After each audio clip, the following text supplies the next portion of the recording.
नमस्कार, मैं हूं आपके साथ रेशु त्यागी। एपीएन के लोकप्रिय कानूनी प्रोग्राम लीगल हेल्पलाइन में आप सभी का स्वागत। इस कार्यक्रम में हमारे कानूनी विशेषज्ञ रोजमर्रा की जिंदगी की समस्याओं से जुड़े कानूनी मसलों पर आपकी शंकाओं का समाधान करते हैं। इस दौरान आप फोन करके कानूनी राय ले सकते हैं। आज हम लिव इन रिश्ते से जुड़े कानून समझौते से जुड़ी आपको जानकारी देने वाले हैं और लिव इन रिश्ते से जुड़ी आपकी समस्याओं का समाधान भी करेंगे।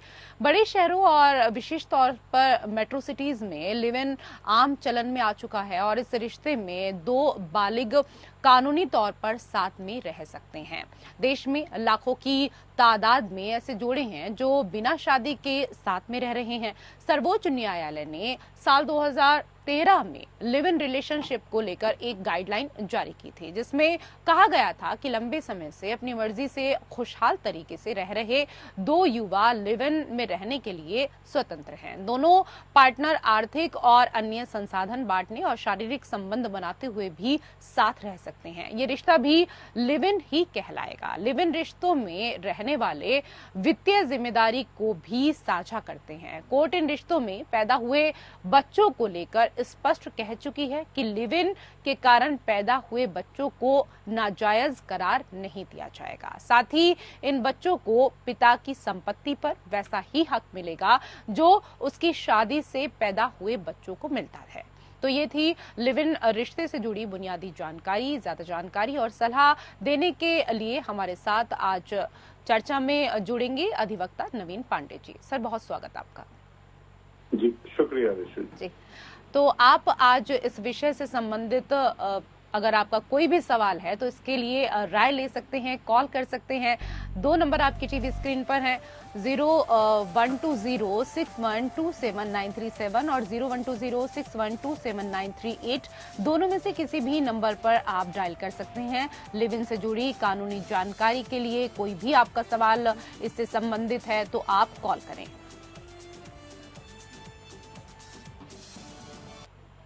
सर, सबसे पहले तो हमारे जो तमाम दर्शक हैं उनको ये बताइए कि लिव इन की कानूनी परिभाषा क्या है और लिव इन रिलेशन कब वैध माना जाता है। जी देखिए, सबसे बात लिव इन रिलेशनशिप्स को लेकर के कोई कानून आधिकारिक रूप से हमारे संसद द्वारा अब तक पारित नहीं हुआ है। तो इस वजह से क्योंकि कोई कानून है ही नहीं लिव इन रिलेशनशिप्स को रेगुलेट करने के लिए, तो कानूनी परिभाषा होना भी थोड़ा सा मुश्किल है। लेकिन जिस प्रकार से लिव इन रिलेशनशिप्स जो है आज के समय में बहुत तेजी से बढ़ रहे हैं और इनसे संबंधित बहुत तरह के विवाद भी अदालतों के समक्ष आ रहे हैं, तो अदालतों ने जिन रिलेशंस को रिकॉग्नाइज किया है लिव इन रिलेशनशिप, उसके आधार पर हम ये कह सकते हैं कि जब कोई दो वयस्क जो कि बालिग हों, यानी कि 18 वर्ष से ऊपर की आयु के हों, ऐसे दो वयस्क जब बिना विवाह किए एक साथ रहते हैं तो ऐसे जोड़े को ये कहा जाता है कि वे लिव इन रिलेशनशिप में हैं। अब यहाँ एक और महत्वपूर्ण बात है, ये जो जोड़े हैं आवश्यक नहीं है कि दोनों पार्टनर्स विपरीत लिंग के हों, समलैंगिक जोड़े भी हो सकते हैं, है ना। और वे भी यदि बिना विवाह किए पति पत्नी की तरह एक साथ रह रहे हैं तो उन्हें भी लिव इन पार्टनर्स माना जाता है और उस रिलेशनशिप को भी लिव इन रिलेशनशिप माना जाता है। इसके अलावा इलाहाबाद न्यायालय का एक जजमेंट है, यदि उसको हम देखें तो उसमें ये कहा गया है कि जब कोई भी जोड़ा जो कि बालिग हो और वे स्वेच्छा से लिव इन रिलेशनशिप में रह रहे हो, तो वहां पर ना तो उनके माता पिता और ना ही किसी रिश्तेदार या किसी मित्र को किसी प्रकार से हस्तक्षेप करने का अधिकार। कारण कि हमारे संविधान में आर्टिकल 21 के तहत right to life and personal liberty guarantee की गई है और अपना पार्टनर अपने लिए चुनना ये हर व्यक्ति के इस मौलिक अधिकार के तहत आता है, right to life and personal liberty के तहत। तो इस वजह से कोई भी व्यक्ति इस जोड़े के जो संबंध है जिस प्रकार से लिव इन रिलेशनशिप में रह रहे होते हैं उसमें किसी को भी हस्तक्षेप करने का कोई अधिकार नहीं होता है। अब एक चीज और समझना पड़ेगा जी। कि जैसे लिव इन रिलेशनशिप होता है इसका कोई कानूनी निहितार्थ नहीं होता है। जैसे उदाहरण के लिए जैसे विवाह को यदि हम देखें तो विवाह में कई जगहों पर विवाह का रजिस्ट्रेशन आवश्यक होता है, लेकिन दूसरी तरफ यदि हम लिव इन रिलेशनशिप्स को देखें तो इस रिलेशन को रजिस्टर कराने की कहीं कोई आवश्यकता नहीं है। किसी भी कानून में ऐसा कोई प्रावधान नहीं है जिसके तहत इसको रजिस्टर कराया जा सके। ठीक है, तो ये तो हो गया एक बेसिक जानकारी, एक बेसिक डेफिनेशन कि लिव इन रिलेशनशिप क्या होता है। अब आते हैं आपके प्रश्न के दूसरे भाग पे जी। कि लिव इन रिलेशन को वैध कब माना जाता है। देखिए जैसे जैसे अलग अलग मामले जो है विभिन्न न्यायालयों के सामने आए हैं और उनमें जिस प्रकार के जजमेंट्स हुए हैं उनसे हमें ये समझ में आता है कि लिव इन रिलेशनशिप में रहने के लिए कुछ शर्तें हैं जिनका पूरा किया जाना आवश्यक है, तभी उस रिलेशनशिप की मान्यता होगी जी। अब ये शर्तें क्या है? लड़का और लड़की, परिभाषा में तो हमने कह दिया कि दोनों का वयस्क होना आवश्यक है जी। लेकिन अब शर्तों को यदि हम देखें तो यहाँ एक चीज और निकल के सामने आता है। देखिए 18 साल की उम्र में कोई भी व्यक्ति वयस्क हो जाता है, लेकिन यहाँ पर सिर्फ 18 साल का हो जाना काफी नहीं होता है। यहाँ पर वयस्क उम्र जो है, जैसे विवाह के लिए उम्र तय की गई है कि लड़कियों के लिए कम से कम 18 वर्ष और लड़कों के लिए कम से कम 21 वर्ष जी। तो इस शर्त का भी पूरा होना आवश्यक है। इसके अलावा अगर लड़की कम उम्र की होती है, अब ये उम्र का जो शर्त है ये क्यों लाया गया? क्योंकि यदि लड़की कम उम्र की होती है तो फिर पॉक्सो एक्ट जो है हमारा, prevention of children against sexual offences act, उसके प्रावधान अट्रैक्ट हो जाते हैं, तो वहां पर जो है ऑफेंस हो जाता है और उसके लिए जो प्रक्रिया है वो अपनाई जाती है। तो ऐसी परिस्थिति उत्पन्न न हो इसके लिए उम्र एक शर्त होती है। इसके अलावा क्या होता है कि क्योंकि लिव इन रिलेशन में कोई विवाह नहीं होता, तो विवाह नहीं होने की वजह से ऐसा कोई बंधन भी नहीं होता और इसमें विवाह के विपरीत तलाक की आवश्यकता नहीं होती।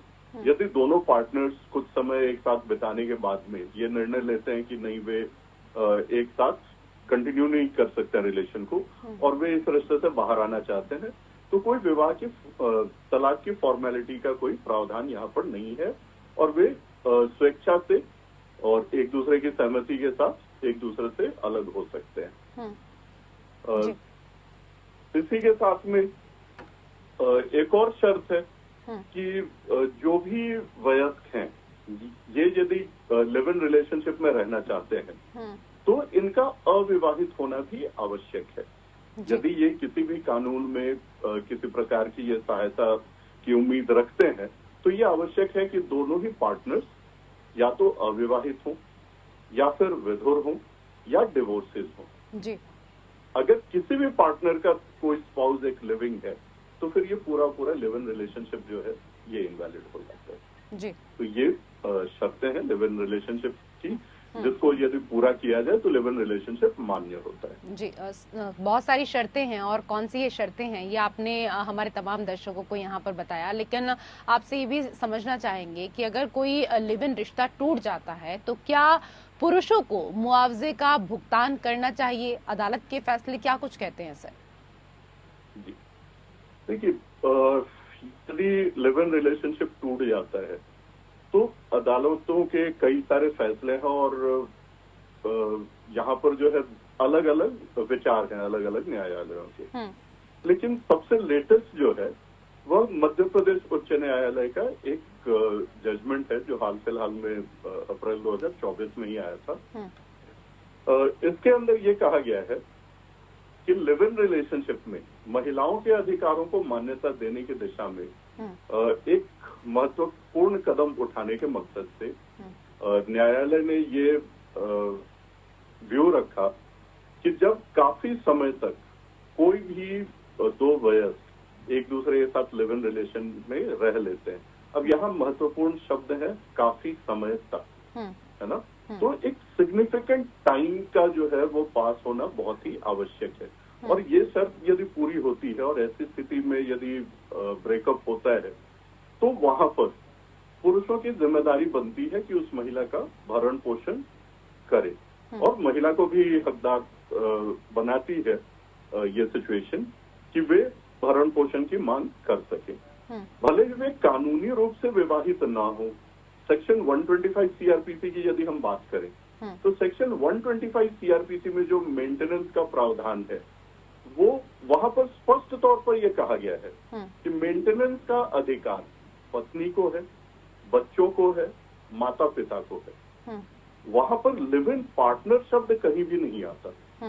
लेकिन हाँ, क्योंकि अब कुछ न्यायालयों ने उस प्रावधान से विपरीत जाकर समाज की आवश्यकताओं को समझते हुए ये ओपिनियन, ये व्यू रखा है समाज के सामने कि एक लंबे समय तक साथ रहने के बाद, क्योंकि जो संबंध होते हैं वे विवाह जैसे ही हो जाते हैं, तो लिव इन रिलेशनशिप्स को भी विवाह के समान मानते हुए वहां पर मुआवजे का भुगतान करने का निर्देश कुछ न्यायालयों ने दिया हुआ है। जी सर, ये भी बताइए कि लिव इन रिलेशनशिप में अगर धोखा होता है तो क्या कोई लड़की रेप के चार्ज भी लगा सकती है? रेशु जी, लिव इन रिलेशनशिप्स जैसे जो रिश्ते होते हैं इनका जो एक बेसिक फाउंडेशन जो होता है वो सेक्सुअल रिलेशन होता है और आपसी सामंजस्य होता है। अब क्योंकि ये एक बेसिक नीड दोनों ही पार्टनर्स की है, तो जाहिर सी बात है कि जो ये शारीरिक संबंध बनते हैं वे जबरदस्ती तो नहीं बनते। यदि हम रेप की परिभाषा को देखें, मौजूदा जो भारतीय दंड संहिता की धारा 376 है या उसकी जो भी उपधाराएं हैं ABCD वगैरह, कहीं पर भी ये नहीं कहा गया है कि जहां पर दोनों साथी आपसी सहमति के साथ में शारीरिक संबंध बनाते हैं वहां पर किसी महिला को रेप के चार्जेस लगाने का अधिकार मिलता है। क्योंकि रेप तभी होता है जब कंसेंट ना हो, है ना। तो लिव इन रिलेशनशिप के अंदर ऐसा तो हो नहीं सकता कि महिला किसी पुरुष के साथ में रह रही हो और उसका कंसेंट ना हो शारीरिक संबंध के लिए। तो क्योंकि कंसेंट है तो रेप की परिभाषा के अंदर में ये रिलेशनशिप नहीं आता।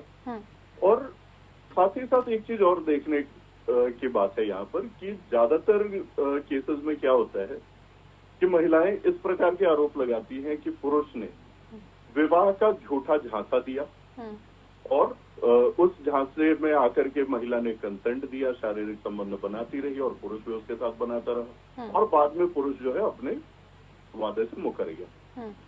तो एक चीज यहाँ पर समझना आवश्यक है कि लिव इन रिलेशनशिप में कहीं भी विवाह करने का वादा या इरादा नहीं होता है।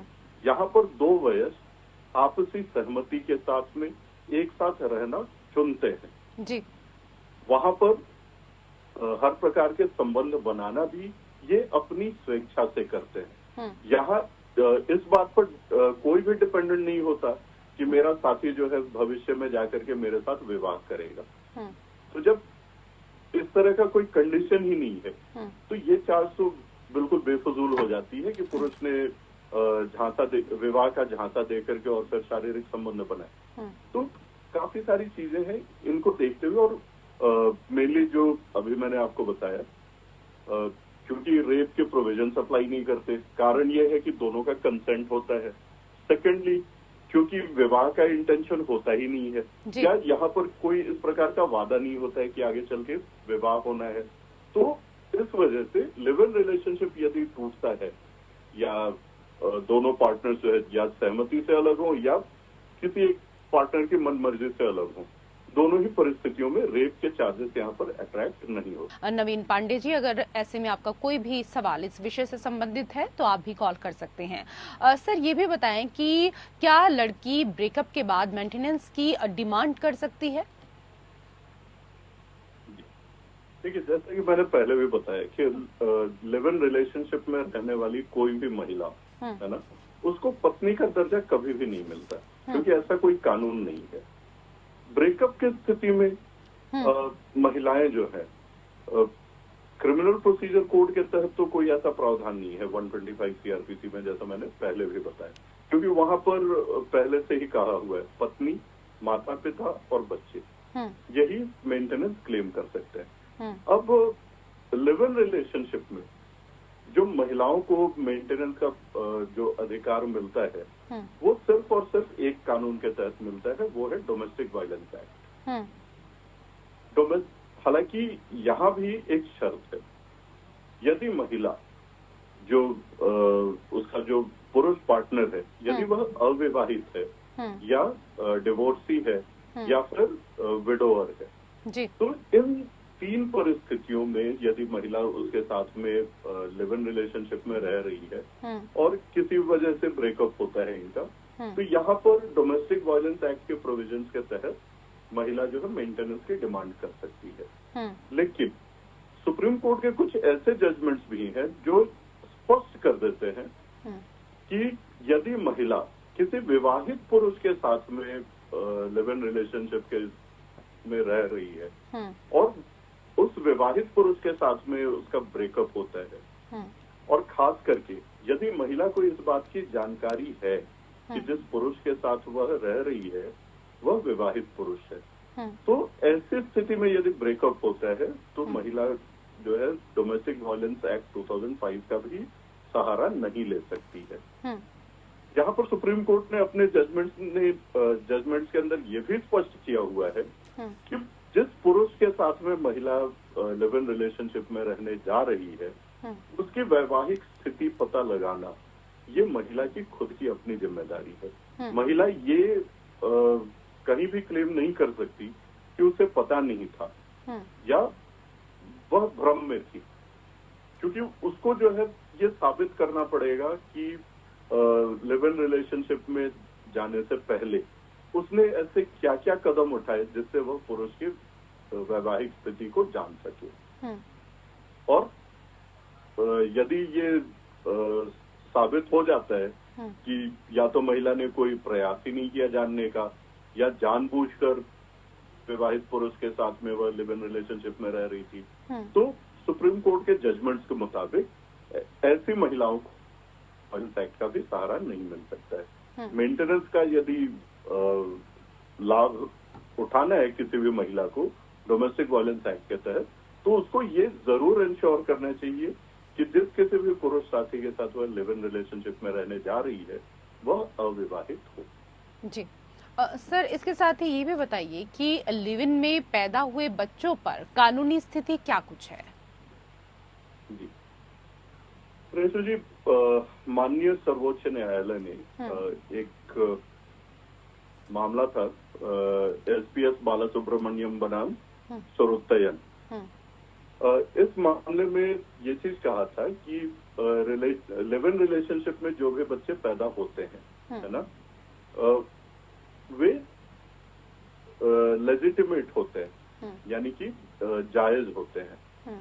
आगे सन 2008 में और सन 2011 में 2 और मामले माननीय सर्वोच्च न्यायालय के समक्ष आए थे, जिसमें 2011 में सी रेवंत सिद्धप्पा बनाम मल्लिकार्जुन जी, ये ज्यादा महत्वपूर्ण है, क्योंकि इस मामले के निर्णय में माननीय सुप्रीम कोर्ट ने कहा था कि जो भी लिव इन रिलेशनशिप में पैदा हुए बच्चे होते हैं है ना, उन बच्चों को जो है उनके माता पिता के रिश्ते से स्वतंत्र रूप में देखा जाना चाहिए।